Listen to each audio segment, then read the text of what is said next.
നമസ്കാരം. നമ്മൾ ഇനി ഒരു പുതിയൊരു പരമ്പരയിലേക്കാണ് പോകുന്നത്. പുതിയൊരു പരമ്പര എന്ന് പറഞ്ഞാൽ വൈദ്യരംഗം എന്ന് പറഞ്ഞാൽ ചികിത്സാ രീതി എന്നല്ല. അതായത് നമ്മുടെ പ്രകൃതിയിലെ ഏറ്റവും നല്ല വൈദ്യം ചെയ്തിരുന്ന ആളായിരുന്നു അടുക്കളയിലെ അമ്മ. അടുക്കള ആണ് ആശുപത്രി.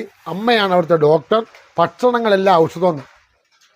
അതാണ് ഞാൻ നിങ്ങളോട് പറഞ്ഞു വരുന്നത്. നമ്മുടെ അടുക്കളകളെല്ലാം എന്താവണം? അടുക്കളകളെല്ലാം ഔഷധമാകണം. അമ്മ അവിടുത്തെ നല്ലൊരു പാചകക്കാരി, അവിടുത്തെ ഡോക്ടറായിരിക്കണം. അങ്ങനത്തെ ആ അടുക്കളയിൽ ഇരിക്കുന്ന ഭക്ഷണങ്ങൾ കഴിക്കുന്നവർക്ക് എന്തില്ല? യാതൊരു അസുഖവും. ഇവിടെ പണ്ട് കാലത്ത് നമ്മുടെ പൂർവികരെല്ലാം ഓരോ ഔഷധങ്ങൾ, എന്തെങ്കിലും അസുഖം വന്നാൽ പെട്ടെന്ന് ഇഞ്ചി ഇടിച്ച് പിഴിഞ്ഞു കൊടുക്കും, ഇല്ലെങ്കിൽ ജാതിക്ക ഉരച്ചു കൊടുക്കും.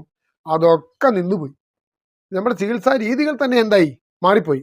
അടുക്കളയിൽ നിന്നുള്ള ആ ചികിത്സാ രീതി മാറി. എന്നാൽ അതൊന്ന് തിരിച്ചു വരാൻ പറ്റിയാൽ വലിയ ഉപകാരമാകുമല്ലോ എന്ന് ഓർത്തിട്ടാണ് ഞാൻ ഈ വീഡിയോ ചെയ്യുന്നത്. അതായത്